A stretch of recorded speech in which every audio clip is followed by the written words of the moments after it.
Tell us what's on your mind. Good evening, Stephen Cochrane.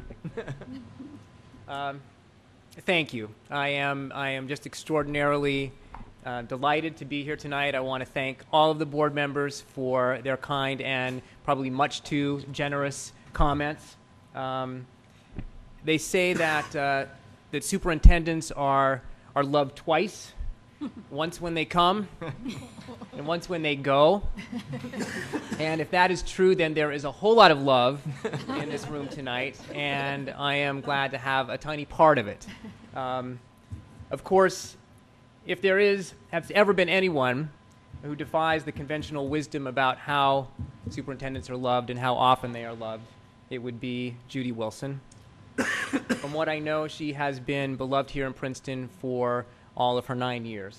And I want to thank Judy for your words of welcome tonight.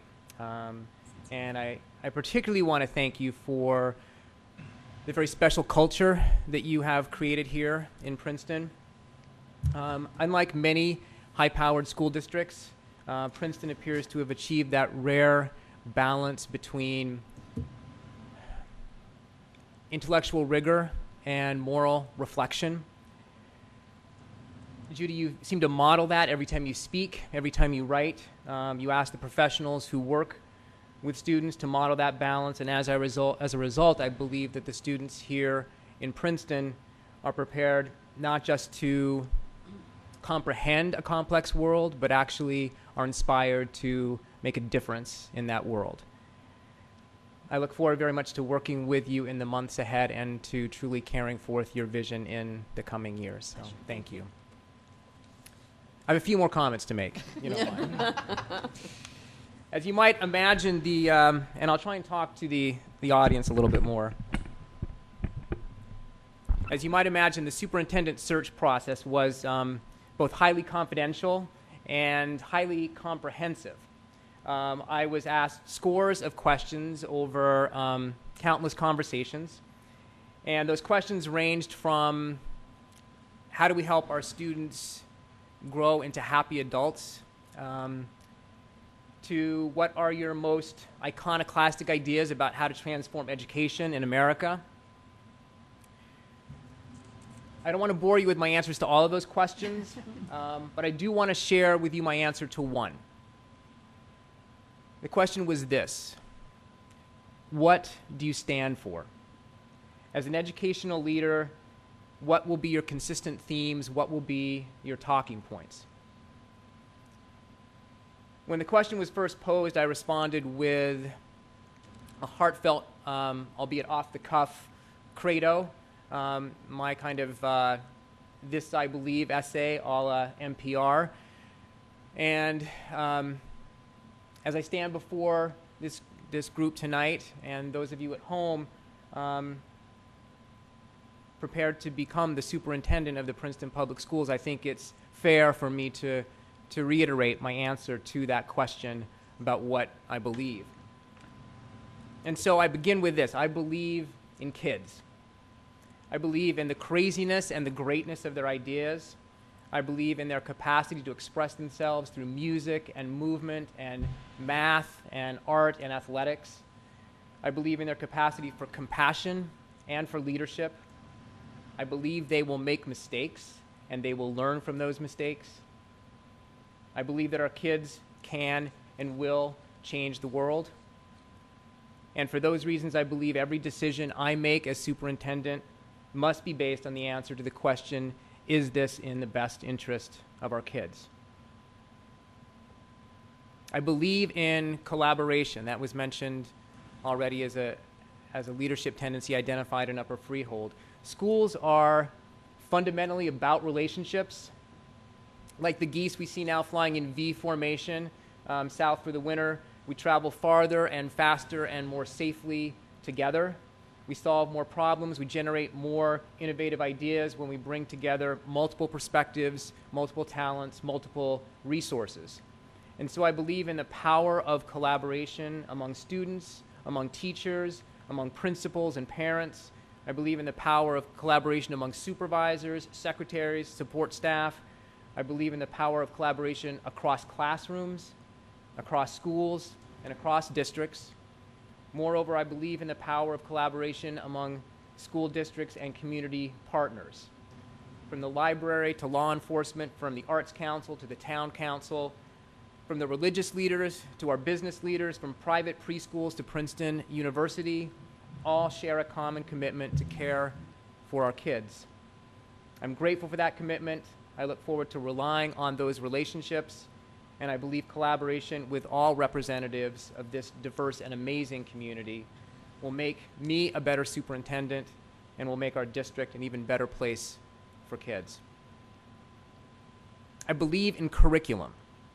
I believe not in the dusty, never-been-read binder that sits in a closet somewhere, but in the living, breathing, changing curriculum that is created, debated, and revised regularly by teams of teachers across all grade levels. Curriculum is Latin for a path taken in small steps. Curriculum is essentially the journey of our children through the grades. It's a map of the pathways they can take from preschool to college and beyond. Those pathways may be through art or science, math or music, health or history, but all of those pathways are preparing our children to walk into a world 5, 10, 15 years into the future.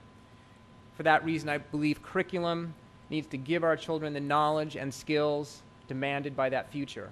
And based on what we are hearing from the top colleges and multinational corporations, I believe that what our children need is a curriculum that prepares them to think critically, think flexibly, take initiative, examine problems from multiple perspectives, collaborate across cultures, analyze complex text, argue cogently, create, innovate, imagine. Most importantly, I believe curriculum should spark curiosity. It should prepare our students not only to give great answers, but to ask great questions.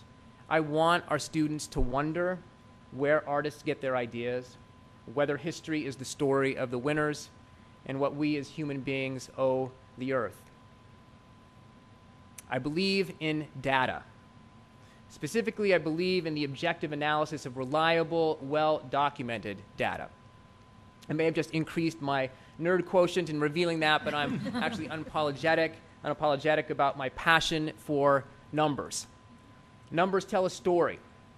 The story may be about student achievement. The story may be about enrollment. The story may be about spending. But the numbers prompt us to ask questions.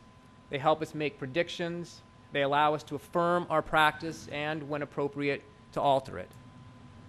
I look forward to joining my new colleagues in reading and sharing the story of Princeton by the numbers.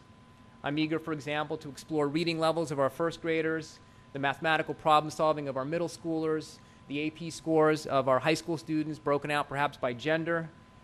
I'm excited to see what the demographers report may suggest about future class sizes, staffing needs, building usage, and of course, I want to walk through the budget, connecting numbers to our goals as a district, and noting expenditures on everything from health benefits to bandwidth, and from debt service to professional development. Great teachers collect and analyze data every day in their classrooms. They use it to refine and tailor instruction for their students. I want to support our teachers in using high-quality data, and I want to ensure that as a district, we use it to make the best decisions possible for our kids. I believe in listening. Leading a school district is primarily about listening.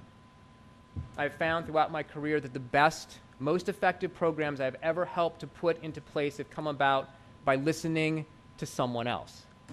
My secretary, my students, my teacher, parents, principals, supervisors. I've come to pay special attention to any statement that begins with the words, "Have you thought of? Do you think we could try? What if?"